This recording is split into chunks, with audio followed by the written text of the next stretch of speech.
Paper leak पर केंद्र सरकार का बड़ा कदम। सीएम धामी ने किया फास्ट ट्रैक कोर्ट के फैसले का स्वागत। युवाओं के हित में बताया ऐतिहासिक।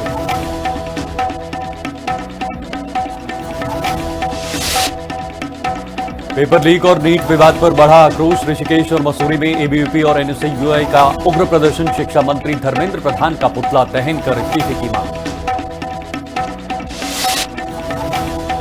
रायवाला में गौमांस तस्करी का भंडाफोड़। 500 किलो मांस के साथ तस्कर गिरफ्तार। वाहन सीज। नेपाली फार्म तिराहे पर चेकिंग के दौरान बड़ी सफलता। लक्सर के किसान के बेटे का कमाल। वंश चौधरी ने नीट 2026 में पाई ऑल इंडिया 9824 रैंक। पूरे गुर्जर समाज और क्षेत्र का नाम रोशन किया।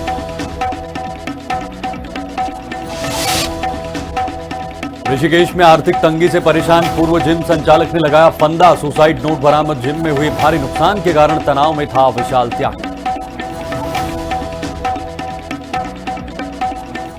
नमस्कार, बुलेटिन में आपका स्वागत है और मैं हूं आपके साथ शीतल शर्मा। पेपर लीक के विरोध में दिल्ली में बवाल के बीच उत्तराखंड तकनीकी विश्वविद्यालय की परीक्षा का पेपर लीक हो गया है, जिसके बाद विश्वविद्यालय ने 2 विषयों की परीक्षाएं रद्द कर दी हैं। पेपर लीक का आरोप एक सहायक प्रोफेसर पर लगा है, जिन्हें बर्खास्त कर दिया गया है। वहीं इस मामले को लेकर कांग्रेस ने कहा है कि बीजेपी राज में अब परीक्षाओं की निष्पक्षता की उम्मीद करना ही बेईमानी है। अब उत्तराखंड तकनीकी विश्वविद्यालय में पेपर लीक। कांग्रेस बोली बीजेपी राज में कुछ नहीं ठीक। मंत्री बोले दोषी पर होगी कड़ी कार्रवाई। पेपर लीक बना बड़ा खेल, कांग्रेस बोली। पेपर लीक के विरोध में दिल्ली में चल रहे आंदोलन की आग पूरे देश में फैलती जा रही है। वहीं इस बवाल के बीच देहरादून में उत्तराखंड तकनीकी विश्वविद्यालय की परीक्षा का पेपर लीक हो गया है। विश्वविद्यालय के परीक्षा नियंत्रक के अनुसार machine learning for internet of things और इलेक्ट्रोमैग्नेटिक फील्ड थ्योरी विषय की होने वाली सेमेस्टर परीक्षा का प्रश्न पत्र पहले ही लीक होने की शिकायत मिली थी, जिस पर जांच में पाया गया कि शिवालिक कॉलेज ऑफ इंजीनियरिंग के सहायक प्रोफेसर ने प्रश्न पत्र छात्रों के व्हाट्सएप समूह और ऑनलाइन पोर्टल पर साझा किए, जिसके बाद विश्वविद्यालय ने इन दोनों विषयों की परीक्षाएं रद्द कर दी हैं। साथ ही आरोपी सहायक प्रोफेसर को सेवा से बर्खास्त कर दिया गया है। वहीं यूटीयू पेपर लीक मामले को लेकर सूबे की राजनीति भी गर्मा गई है। कांग्रेस ने कहा है कि बीजेपी राज में अब किसी भी परीक्षा में निष्पक्षता और पारदर्शिता की उम्मीद नहीं है, क्योंकि बीजेपी शासन में पेपर लीक अब भ्रष्टाचार का एक बड़ा खेल बन गया है। वहीं कैबिनेट मंत्री खजान दास ने कहा है कि धामी सरकार पेपर लीक पर अंकुश के लिए प्रतिबद्ध है और यूटीयू पेपर लीक मामले में दोषी पर सख्त कार्रवाई की जाएगी। देखिए, ये बड़ा दुखद विषय है, चिंताजनक विषय है। ऐसे विषय आने नहीं चाहिए और एक मुझे तो लगता है कि जैसी एक परंपरा जैसी चलती आ रही है, और इस पर सख्त प्रतिबंध लगाने के बावजूद भी, सख्त कानून बनाने के बावजूद भी इस तरह की हरकतें अगर कोई कर रहा है तो उसके लिए सज़ा कड़ी से कड़ी होनी चाहिए। और हमारी सरकार पूरी तरह से ऐसे लोगों को जेल के सलाखों के पीछे डालेगी, ये मैं कहना चाहूँगा। कहीं नहीं लग रहा है कि ये मामले रुकेंगे, क्योंकि इनकी इंटेंशन नहीं है रोकने की। कहीं ना कहीं पेपरों में इतना बड़ा भ्रष्टाचार इन्होंने कर दिया, पैसे का इतना बड़ा इन्वॉल्वमेंट हो गया कि हर चीज़ सेटिंग गेटिंग से होने लग गई और आज बच्चों के, युवाओं के भविष्य के साथ खेलने का काम ये सरकार कर रही है। एक तरफ 21 स्टूडेंट ने नीट पेपर लीक होने की वजह से सुसाइड कर दिया। दोबारा जब नीट का अभी रिजल्ट आया उसमें मार्क्स में गड़बड़ी पाई जा रही है। उत्तराखंड में आज कल पेपर लीक हो गया। देखिए, ये लगातार सिलसिला तब तक नहीं थम सकता जब तक सरकार इस पर कड़े एक्शन नहीं ले, जिम्मेदारी तय न करे, और जब तक जिम्मेदारी तय नहीं होगी तब तक ये मामले नहीं रुकेंगे। उत्तराखंड में भर्ती परीक्षाओं में पेपर लीक पर अंकुश के लिए धामी सरकार ने साल 2023 में कठोर नकल विरोधी कानून लागू किया, लेकिन इसके बाद भी साल 2025 में यूके SSSC का पेपर लीक हुआ, जिस पर राज्य में जमकर बवाल मचा। इस मामले की CBI शुरू होने के बाद ही बवाल थमा। अब यूटीयू की परीक्षा का पेपर लीक होने से फिर सियासत गर्मा गई है। वहीं इससे पेपर लीक पर अंकुश के धामी सरकार के दावों पर भी सवाल खड़ा हो गया है। देहरादून से संवाददाता दीपिका भंडारी और शुभांगी भट्ट के साथ ब्यूरो रिपोर्ट, हिंदी खबर। वहीं उत्तराखंड टेक्निकल यूनिवर्सिटी की सेमेस्टर परीक्षा के पेपर लीक मामले में दून पुलिस ने बड़ी कार्रवाई की है। पुलिस ने इस मामले में शिवालिक कॉलेज ऑफ इंजीनियरिंग के सहायक प्रोफेसर आशीष कुमार गुप्ता को गिरफ्तार कर लिया है। सहायक प्रोफेसर पर परीक्षा से पहले व्हाट्सएप ग्रुप के जरिए छात्रों को पेपर लीक करने का आरोप है। अब पुलिस ये पता लगाने में जुटी है कि इस पूरे मामले में और कौन कौन शामिल था।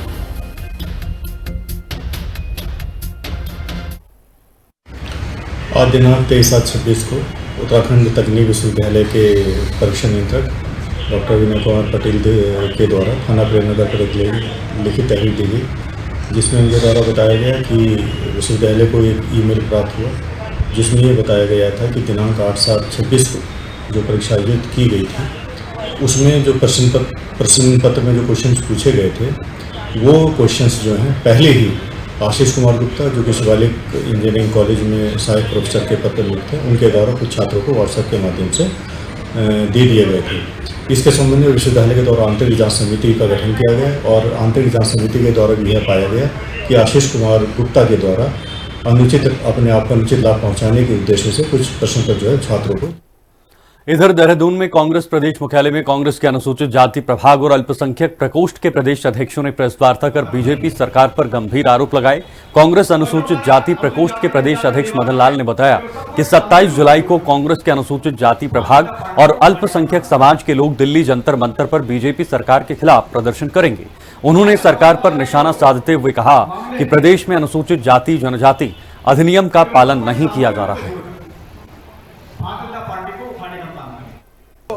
यहाँ पे बुलाने का जो हमारा मकसद था वो इस रूप में था कि आने वाले 27 जुलाई को हमारे प्रस्तावित कार्यक्रम है जंतर मंतर पे माइनॉरिटी का और एससीज का, पूरे देश के जो लोग हैं दलित और माइनॉरिटी के, वहाँ पर एकत्रित होकर इस सरकार के खिलाफ जो लगातार एट्रोसिटी के मामले पर देश प्रदेश में घट रहे हैं उसकी आवाज़ को बुलंद करने का हम वहाँ काम करने जा रहे हैं। और हम लोग क्यों संविधान को मानने वाले लोग हैं और संविधान के तहत जो भी कार्रवाई हो जिसके खिलाफ वो जो भी अपराधी हो उसकी जाति पाति नहीं होती, उस अपराध के खिलाफ संविधान रूप में कार्रवाई होनी चाहिए। हम बात करते हैं अपने प्रदेश के अंदर लगातार एट्रोसिटी के मामले बढ़ रहे हैं, चाहे वो दलित व्यक्ति हो चाहे माइनॉरिटी के व्यक्ति हो, लगातार पिछले 10 साल में लगातार वो घटनाएं बढ़ी हैं। खबर लक्सर से है, जहां कांवड़ मेले को लेकर तैयारियों का जायजा लेने पहुंचे हरिद्वार जिलाधिकारी मयूर दीक्षित से हिंदी खबर ने खास बातचीत की। डीएम ने कहा कि जिले के सभी बॉर्डर पर पुख्ता पुलिस व्यवस्था की गई है। कांवड़ यात्रा के दौरान जाम नहीं लगे, इसके लिए खास ट्रैफिक प्लान तैयार किया गया है। खाद्य पदार्थों की जांच के लिए विभाग की मोबाइल टीम भी तैनात की गई है। जिलाधिकारी मयूर दीक्षित हमारे साथ हैं। आज लक्सर दौरे पर आए थे, कुछ स्कूलों का निरीक्षण भी किया है। बात कर लेते हैं, कांवड़ मेला सर पर आ गया है, यानी एक तरह से समझो कि नजदीक आ गया है। क्या तैयारियां हैं, किस तरह का रोड मैप है? सर, जिस तरह से कांवड़ मेले में देखने को मिलता है कि ज्यादातर रोड जाम हो जाते हैं, सबसे बड़ी समस्या हमारे पास जाम की है, फिर किस तरह का रोड मैप आपके पास है, क्या ट्रैफिक प्लान है? कांवड़ मेले को लेकर सभी तैयारियां हमारी युद्ध स्तर पर चल रही हैं और ट्रैफिक प्लान भी बना लिया गया है। जो कांवड़ श्रद्धालुओं के लिए जो सुविधाएं दी जानी है, शौचालय, पानी, उनके भंडारे आदि जहाँ लगते हैं वहाँ पर व्यवस्थाएं सभी कराई जा रही हैं। इसके साथ ही ट्रैफिक प्लान भी बनाया गया है। ऐसा ट्रैफिक प्लान बनाया जा रहा है कि किसी भी आम श्रद्धालु को या फिर आम जनता को जाम का सामना न करना पड़े। मौसम को देखते हुए विभिन्न स्थलों पर पार्किंग बनाई गई है और ट्रैफिक प्लान को आसपास के जनपदों और राज्यों से भी शेयर किया गया है ताकि उसका अनुपालन सुनिश्चित किया जा सके। इसके साथ ही फोर्स की तैनाती भी बढ़ाई गई है। पुलिस डिपार्टमेंट के द्वारा जगह जगह पर चेक पोस्ट और अन्य सेंटर्स बनाए गए हैं ताकि ट्रैफिक को जगह जगह डाइवर्ट करके रूट्स को क्लियर किया जाए। सर, दो चीज हो रहा है। सबसे बड़ी खाद्य यानी फूड की जो दुकानें लगती हैं उस पर कई बार तो रेट लिस्ट नहीं होती, कई बार उसकी क्वालिटी या फिर उसकी डेडलाइन क्या है या फिर सीधे यानी नाम जो होते हैं उसे लेकर पहले बवाला भी हुआ है। देखिए, इसमें ऑनरेबल सुप्रीम कोर्ट के डायरेक्शंस हैं और उन्हीं के अनुसार कार्य किया जाएगा। इसमें रेट लिस्ट लगाई जाएगी और रेट लिस्ट के साथ साथ जो उनका FSSAI का जो लाइसेंस है उसका डिस्प्ले किया जाएगा। जो माननीय उच्चतम न्यायालय की गाइडेंस है उसके अनुसार कार्य किया जाएगा। सर, डीजे की कोई इस बार व्यवस्था रहेगी या कुछ अभी तक कोई गाइडलाइन इसमें? डीजे को लेकर एक SOP पुलिस विभाग के द्वारा बनाया गया है और आसपास के जनपदों से शेयर किया गया है। डीजे की हाइट को लेकर और कितना डीजे गाड़ी के आसपास बाहर ना निकले, जिससे कि रोड पे फंसने का काम, टोल पे फंसने की वजह से या डीजे के ऊपर भी कुछ कावड़ यात्री बैठ जाते हैं जिससे बिजली के तारों की वजह से कोई दुर्घटना हो सकती है। सभी को देखते हुए SOP का पालन कराया जाएगा। चलिए, डीएम मयूर दीक्षित साफ तौर पर कह रहे हैं कि तमाम व्यवस्थाएं पूरी कर ली गई है। कावड़ मेला सुचारू सुव्यवस्थित ढंग से संपन्न कराया जाएगा। रही बात डीजे और खाद्य सामग्रियों को लेकर के, चौकस व्यवस्था की गई है, टीमें गठित कर दी गई हैं। पुलिस के साथ साथ में खाद्य सुरक्षा टीम भी रोड पर रहेगी और हर रोज चेकिंग वैन चलाया जाएगा। अब देखने वाली बात है कि आने वाले दिनों में कावड़ मेला कितनी बड़ी चुनौती प्रशासन के लिए बनकर आता है। जसवीर सिंह, हिंदी खबर, अक्सर। आगामी कांवड़ यात्रा को लेकर टिहरी जिला प्रशासन पूरी तरह अलर्ट मोड पर है। श्रद्धालुओं की सुगमता और सुरक्षा के लिए जिलाधिकारी नितिका खंडेलवाल मुनि किरेती तपोवन और नरेंद्र नगर सहित आसपास के यात्रा मार्गों का स्थलीय निरीक्षण करेंगे। जिलाधिकारी ने संबंधित अधिकारियों को रूट पर साफ सफाई, नियमित शौचालय सफाई, निर्बाध पेयजल और बुनियादी सुविधाएं दुरुस्त रखने के कड़े निर्देश दिए। उन्होंने स्पष्ट किया कि कांवड़ियों को कोई परेशानी नहीं होनी चाहिए। निरीक्षण के दौरान कमियां मिलने पर कार्रवाई की जाएगी। 21 तारीख को इस पर बैठक भी की गई थी। उससे पूर्व मुख्य सचिव महोदय द्वारा बैठक की गई थी। कांवड़ में समस्त हम लोगों ने डिपार्टमेंट्स को निर्देशित कर दिया है। सफाई व्यवस्था से लेकर नगर पालिकाओं को, जिला पंचायत को, शौचालय की मेंटेनेंस, शौचालय महिलाओं कांवड़ियों के लिए भी हों, इसके लिए भी जैसे माननीय मुख्यमंत्री जी ने निर्देशित दिया, वो भी हमने निर्देशित दिया है। और कांवड़ की समस्त तैयारियां 25 जुलाई तक पूरी करने के लिए दी हैं, जिसके लिए स्वयं हम कल खुद भी फील्ड पे जाएंगे और जहाँ जो भी आवश्यकता होगी उसको भी पूरा कराएंगे। राज्य के पहले महिला स्पोर्ट्स कॉलेज लोहाघाट का चंपावत डीएम मनीष कुमार ने निरीक्षण कर जायजा लिया है। इस दौरान उन्होंने प्रदेश के विभिन्न जनपदों से चयनित होकर आई 27 बालिकाओं से संवाद कर कॉलेज में उपलब्ध कराई जा रही सुविधाओं के संबंध में जानकारी प्राप्त की। जिलाधिकारी ने बालिकाओं का उत्साह बढ़ाते हुए उन्हें अनुशासन के साथ उत्कृष्ट प्रदर्शन कर प्रदेश और देश का नाम रोशन करने के लिए प्रेरित किया है।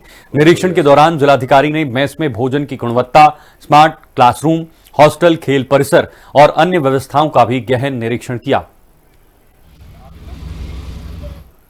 टाइमलाइन है वो 2027 जून का है और अब ये इसका एक भाग जो है आप देख रहे हैं कि यहाँ पे इसका निर्माण हो चुका है। इस भाग में बच्चे अभी अपना शिक्षण कार्य कर रहे हैं। इसके अलावा जो, क्योंकि मैंने आपको बताया, एक बड़ा प्रोजेक्ट है जिसमें अलग अलग चरणों में काम हो रहा है। उसमें जो वॉलीबॉल का है, फुटबॉल का है, हॉकी ग्राउंड का है और रनिंग ट्रैक्स का है, ये मुझे कार्यदायी संस्था के द्वारा अवगत किया गया है कि इसको सितंबर-अक्टूबर तक हम लोग इस कार्य को पूर्ण कर लेंगे और ये बच्चों के लिए हम लोग उसको प्रदान भी कर देंगे। स्थानीय जो लोग उनके लिए प्रदान कर लेंगे। बच्चों ने 28 बच्चों ने एडमिशन ले लिया है। आपने कहा राज्य का प्रथम महिला, मैं इसे देश का प्रथम महिला कॉलेज बताऊंगा आपको। ये देश का प्रथम महिला कॉलेज है स्पोर्ट्स का। दूसरी बात, जो हमने 30 बच्चे सिलेक्शन किए थे उसमें 28 बच्चे यहाँ पर एडमिशन ले चुके हैं। 2 बच्चे अभी किसी कारणवश नहीं पहुँच पाए हैं, तो उनको समय दिया है हमने 1 हफ्ते का, वो आ जाए। रहा संचालन, हमारी खेलों का संचालन प्रारंभ हो गया है। एथलेटिक्स, बैडमिंटन और बॉक्सिंग का प्रशिक्षण प्रारंभ हो गया है। इसके साथ साथ अब हमारा जो शैक्षणिक कार्य है वो पास में ही जो मॉडल स्कूल है वहाँ पर एक शेड पड़ रहा है, 2-4 दिन में वो बन जाएगा।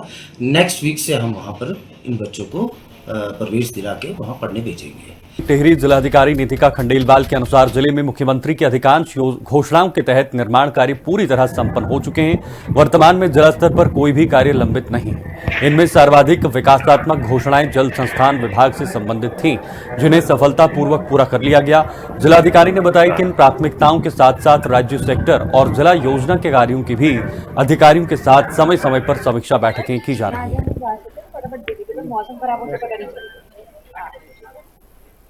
एक सप्ताह में हमने विभिन्न विभागों की सभी समीक्षा करी है, जिसमें उनके राज्य सेक्टर के, जिला सेक्टर के और मुख्यमंत्री घोषणाओं को लेकर क्या क्या कार्य चल रहे हैं उसको देखा गया है। तो पेयजल विभाग की अगर मैं बात करूं तो जैसे उनकी काफ़ी घोषणाएं हैं, जिसमें पंपिंग स्कीम्स हैं, उसमें उनकी काफ़ी घोषणाएं जो हैं ज़िले स्तर पर कोई कार्रवाई, कोई गतिमान नहीं है। शासन स्तर पर कुछ घोषणाएँ पूर्ण भी हो गई हैं और सब पे कार्य भी शुरू हो गया है। कुछ जो ज़िले स्तर के मैटर्स जो घोषणाओं में हमने देखे पेंडिंग थे, वो कहीं ना कहीं साइट सिलेक्शन रिपोर्ट्स और उसका था, जिसके लिए हम लोगों ने पृथक से साइट सिलेक्शन की कमिटीज़ बनती है वो मैंने बना के सभी को निर्देशित कर दिया है। और सभी विभागों का अगर मैं देखूंगी तो घोषणाओं को त्वरित कार्रवाई करने के लिए निर्देश दिए। जिन के डीपीआर्स बन के यहीं से जानी है शासन को, उनको अगले 1 हफ्ते का समय दिया है कि वो अपनी डीपीआर्स भेज दें, ताकि शासन में उसको स्वीकृति मिल जाए और घोषणा पूर्ण हो जाए। इधर नर्सिंग एकता मंच के बैनर तले आंदोलनरत नर्सिंग बेरोजगारों ने सीएम आवास कूच किया। नर्सिंग बेरोजगारों ने नर्सिंग भर्ती परीक्षा की घोषित तिथि रद्द कर वर्षवार भर्ती प्रक्रिया लागू करने की मांग को लेकर सीएम आवास कूच किया, लेकिन पुलिस ने हाथड़ी बड़कड़ा चौकी के पास बैरिकेडिंग लगाकर उन्हें रोक लिया और सभी को गिरफ्तार किया, जिस पर संगठन के पदाधिकारी वहीं सड़क पर बैठ गए। गिरफ्तारी के दौरान नर्सिंग एकता मंच के पदाधिकारियों की पुलिस से तीखी नोकझोंक हुई। इस दौरान एक युवक ने अपने हाथ की नस काटने की कोशिश की, जिसे महिला कांग्रेस की प्रदेश अध्यक्ष ज्योति रौतेला ने रोका।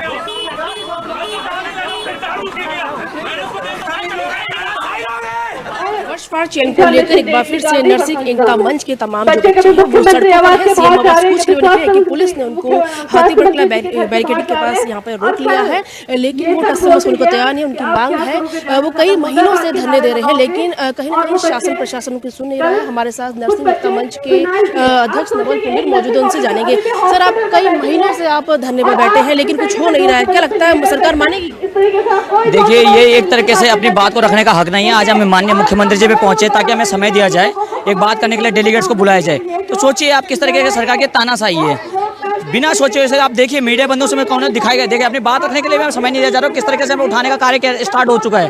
तो सोचिए किस प्रदेश में हम हैं, युवाओं के लिए बात की जाती है, युवाओं के रोजगार के लिए बात की जाती है, तो ये सही है? ये कहीं ना कहीं वो देखिए, हम यहाँ पे अपनी बात रखने आए, अपने लोगों के कहीं ना कहीं हमारे जो हालात हैं वो रखने के लिए आए। मुझे नहीं लगता है कि देखिए इस तरह के तानाशाही, देखिए आप सीधे सी बात है, तानाशाही है। लोकतंत्र में कहीं ना कहीं लोकतंत्र का गला घोट दिया गया है। अपने लिखित आश्वासन के बाद भी सरकार मुकर रही है, ये वादा खिलाफी है। और सरकार का कहीं अगर देखिए आप झूठ है। देखिए पुलिस तो बोल रही है कोर्ट जाइए, आपको पुलिस बोल रही है कोर्ट जाओ। आप कोर्ट जाएंगे, कोर्ट जाना कोई सोल्यूशन? कोर्ट जा रखे हैं, 4 वीक का वहाँ समय सरकार को दिया गया काउंटर फाइल करने के लिए। उसके बावजूद भी देखिएगा, उसके बावजूद भी देखिए आप देखिए ना, कई लोग हमारे डिप्रेशन में, कल भी एक घटना देखिए, उसके बाद भी आज देखिए ना आप कितने लोग परेशान है हमारे। तो देखिए आप बच्चे को इस बड़े से पुलिस उठा रही है, ये इस तरीके के अन्याय इन लोगों को हमारे बच्चों के ऊपर करना है। कल एक बच्ची ने फिनाइल पे अभी पीसफुली बैठे हुए रोड पे और उनके साथ जबरदस्ती करने का काम जो पुलिस कर रही है, ये आपको दिखाता है कि इस प्रदेश में लगातार दीदी नहीं, दीदी आप नहीं रोकोगे दीदी, देखो बहुत हो चुका है दीदी, नहीं छोड़ो दीदी, आप नहीं बहुत हो चुका है दीदी, अब नहीं होगा दीदी, बहुत ज्यादा। हम इस प्रदेश में पागल हो गए क्या? हमारा क्या उद्देश्य? दीदी छोड़ो, दीदी छोड़ो, दीदी आप छोड़ो सर, दीदी छोड़ो, देखो आपको हमारी कसम नहीं छोड़ो दीदी। तो आप देखिए किस तरीके से यहाँ पर गहमा-गहमी हो गई है।